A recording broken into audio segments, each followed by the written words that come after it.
Afternoon. I nearly said good morning as I usually do. It's afternoon here, so good afternoon. This is my first time going live on my laptop, so I'm hoping that is actually working. It's also my first time sharing from my personal page, from my group page onto my first personal page. So I'm not sure that that's working, but anyway, we'll see. But hi and welcome in. I am Rachel Charles. If you don't know me, I'm Rachel Charles, the Freedom Coach, and I am the Freedom Coach because I lead women into a life of freedom, into one that they design rather than the one prescribed. I coach, hi Courtney. I coach full time working mums who are overwhelmed and survived a life of abuse into owning their wings by breathing life into hopes, goals, and dreams that they thought were long lost. Hey, I got that out. Hi, so thank you for coming in. If you are watching right now, good afternoon. If you're on the other side of the pond, good morning. And if you happen to catch me on the replay, in the comment box, put in hashtag replay so I know you came in. I have entitled this video The Morning After, and I thought it was fitting to talk about how you feel after you've made a big decision. And there are lots of different decisions that we make in our lives.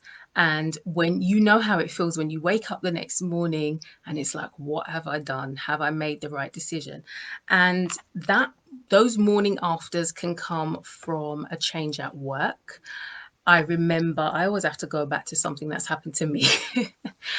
I remember when I left my job at the Inland Revenue and I moved into the court, and I saw, you know, I had to wear the gown, I had to wear the collar.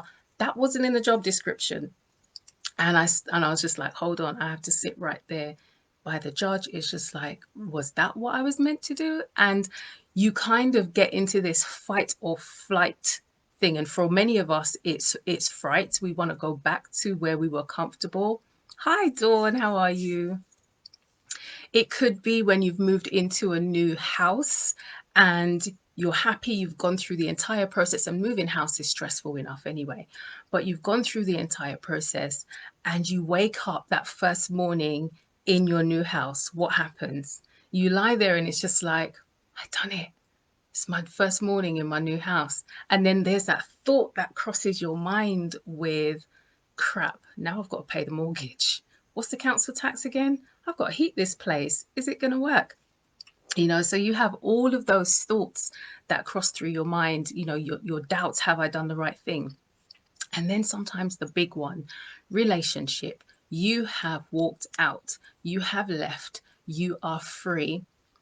And what's one of the thoughts? Have I done the right thing? Am I making a mistake? Is there something that I could have done differently? We all have those thoughts, we all have those doubts. And I thought I was going to talk about the morning after. Like I said, we all have morning afters. There's some that we won't talk about here. But, when it comes to the morning after, those big decisions that we make and those changes in our lives we make, there's a couple of things that you need to remember. And I'm working on something at the moment. I'm putting together a workbook and I'm calling it The Morning After. The name might change. We'll see how that goes. But for now, it's called The Morning After because I thought it's important, because we kind of look at, you're in something and you've moved, and we look so far ahead in the future that we don't always look at where we are right now. We look at working through stuff, but what does that working through look like? What does the very next day look like? Comments are going down and I couldn't see it. Oh yeah, I see that, Dawn. Yeah, so what does the direct morning after look like, and how do you get through those first few days when you've landed in that, for example, it might be that new job, you've landed in, you've moved, and you know that you've done it for the right reasons, but there's doubt, there's fear, and especially if you're leaving a toxic relationship, what does that look like? So I thought three things that could help you through the morning after was: number one, knowing that doubts and second thoughts are normal. If you didn't feel doubt in your decision, if you didn't have, second thoughts, am I doing the right thing? you know, then something's wrong. It probably means that you haven't changed enough. So those butterflies you feel sometimes, that tightening in your chest, sometimes you can't swallow properly and you're thinking, oh my gosh, should I have done it? Think about the reasons why you made that change. If it was getting out of a relationship, oh, yeah, I'm working on it. I need to get it out, Dawn. If you can if you're not feeling those butterflies, if you're not feeling that something, what you're doing now is so different to night and day, and that it's so different. If you can't feel that, then you haven't changed enough. So think about it. If you've left a relationship and you're thinking, oh my gosh, have I made the right decision? Have I got out? Should I have done it? The flip side of that is going back to where you came from. So remember where you came from. Remember why you made the decision to do what you had to do. And going back means what? You go back to what's comfortable, you go back to what's familiar, but you also go back to what is hurting you. So the doubts, the butterflies, as I said, all of that is normal. Keep going. Just remember, you're not going crazy. It's normal. And change has to be so different to what you experienced before that it has to give you those butterflies. It has to feel different. Number 2, journal your progress. Many people do it in different ways. I'm old fashioned and I like good old pen and paper. Some people use their laptops, some people use their phones, some people will speak into the recordings on their phones, or they'll use the note sections on your phone. Whatever works for you, journal your progress. You've made this change from where you were to where you want to where you're hoping to go. Start journaling how you're feeling. And sometimes it's literally what they call like free writing. And that's one of those things where you'll be surprised what comes out. Just get a piece of paper and get a pen and just don't think, just let your hand move, and you will be surprised what you will get off your chest and onto paper. And by getting it out of your chest, by getting it out of your head, you feel more free and you've got space to plan. Sometimes you just have to get that stuff out of your head. And when you've journaled your progress and you can see how far you've gone, well, yeah, you see how far you've gone. A year down the line, when you're looking back to, can't believe I got through that difficult part, you will go back into those notebooks or journals or notes that you were making and you'll be like, oh my goodness, that happened. I picked up one of my notebooks the other day where I was journaling my progress when I was getting out of my toxic relationship.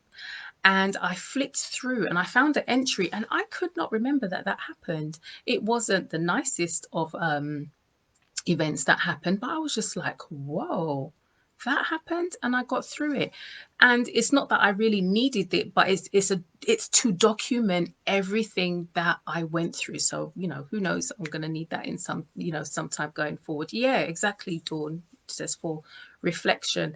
And it just shows you how strong you are. It shows you how far you've come, because sometimes if you don't document what you've done, you don't even remember, because you're going through it and you're just doing it day by day. You're on automatic. You're like a hamster on a wheel. You don't actually remember how far you've come and the hurdles that you've had to go through. So document how you're feeling, document your journey. Number 3, get help. I've got a term. Do you know what? I've been wondering, should I change the term? I don't know. But I call them your body barriers. None of us are, hopefully, will ever have any bodies that we need to bury. But you need people that you can confide in, and I call them your body barriers. In your life, you need at least 3 people that you know that at the drop of a hat, if you needed them, you can pick up the phone and say, I need you. It might be 2 o'clock in the morning, it might be whenever, but you know that those people will jump in their car or they would be on the edge of the phone and they will help you. You need support. If you're going through something that's difficult, you cannot do it alone. I know that we're strong. I know that we can get through everything, but we are social beings and we need help. We need connection. And especially if you're coming out of a toxic relationship, you may have been isolated from those very people that would have been there to help you. Stay in contact. There you go. See, Dawn's got a more politically correct term, your ride or dies. Literally, yeah, your ride or dies. You need to keep a hold of those people who will be there for you whenever you need them. You need to have somebody that you can confide in. You need people that you can trust. And by people, I don't mean a whole load of people. You literally need a handful of people who are not mutual friends, who will not even deliberately go back and say something, but people who might unwittingly say something because you're mutual friends. But you need those people that you can speak to, that you can plan with, that you can share your fears with, and will help you get into your new state. So you need to have, those are the three things that I thought I'll pull out this morning to talk about. How do you get through the morning after? Because it's not an easy process, but it's a fulfilling process. And especially if you're getting out of a situation, an entangleship or whatever it was that you were in, and you want to start living life on your own terms, you have to start looking forward to, where am I going, rather than where have I been? And if you keep going back to, it was comfortable, I don't want to change, am I doing the right thing, it's doubtful, you will have loads of regret, you will have, the guilt might play on you. But you have to start looking at, where am I going to be a year from now?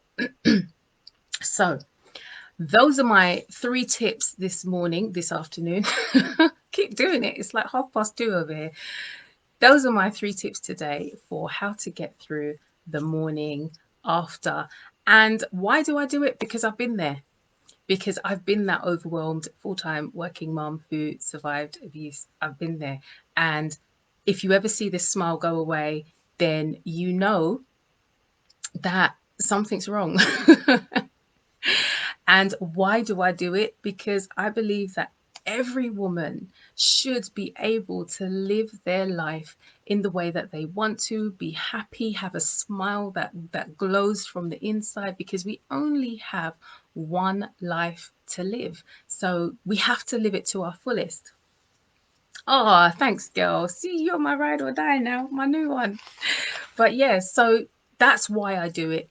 And I'm reaching out to everybody who wants to start living their life on their own terms. You got this, on your wings. Let's do this. So I will see you again next Saturday at 2 o'clock. Like I said, I've kind of got this as my slot now. So I'll see you next week with another topic, and I'll let you know when the workbook comes out. So thank you very much for, oops, I had my notebook balancing on the side and it's just gone. Thank you very much for coming in, and I will see you again soon. Remember that we only have one life to live. This is not a dress rehearsal, so stand in your power and own your wings so that you can leave a legacy. Thanks for coming in, and I'll see you again. Thanks. Bye.